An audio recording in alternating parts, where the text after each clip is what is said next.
J'ai envie de dire, peu importe ta théologie sur ce point-là, on revient à la même chose. Il y a des fois une focalisation importante qui est faite sur la première fois qu'on est rempli du Saint-Esprit, du baptême du Saint-Esprit.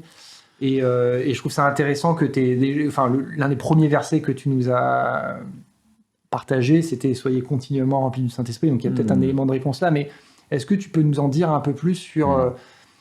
sur ce fait d'être rempli du Saint-Esprit pour la première fois ou pas? Est-ce que c'est une expérience à tout prix à aller rechercher?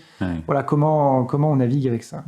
En fait, c'est là où on a grandi. Donc c'est différent pour nous trois. On a vu ça au premier épisode.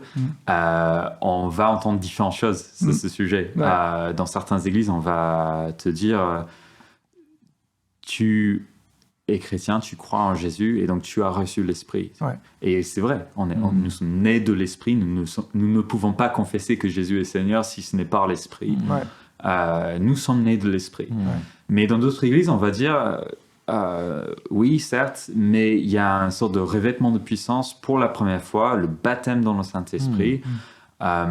Et il y a des gens qui l'ont reçu, il y a des gens qui ne l'ont pas encore reçu, et on doit viser à ce que ces personnes qui ne l'ont pas encore reçu puissent le recevoir.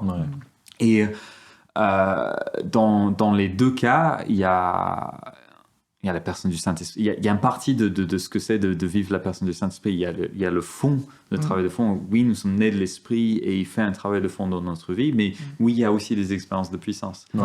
Et moi, personnellement... Alors, j'ai grandi dans des églises qui sont à fond sur le baptême dans le Saint-Esprit. Je trouve une utilité dans le fait de rechercher un moment de revêtement de puissance et rechercher la puissance de Dieu dans nos vies. Mais je trouve aussi, quelque part, on revient dans les deux cas à la même chose.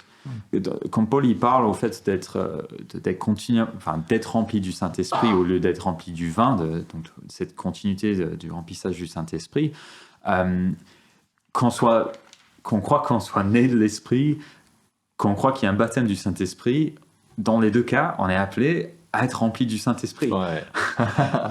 Et donc, quelque part, j'ai envie de dire, peu importe ta théologie sur ce point-là, on revient à la même chose. Cette poursuite intentionnelle de vivre le remplissage de la personne du Saint-Esprit dans nos vies. Pour moi, ce débat, il peut être dangereux. Parce que dans un sens, on dit non, donc il n'y a pas de baptême, donc on resterait passif vis-à-vis du fait d'être rempli du Saint-Esprit. Et ça, on voit que c'est quelque chose dans lequel il faut qu'on toque à la porte, il faut qu'on demande, il faut qu'on soit acteur, mais aussi de l'autre côté, si on met tout autour d'une expérience, on oublie le fait qu'en fait, c'est l'expérience de toute une vie, en fait. Et c'est ça qu'on cherche.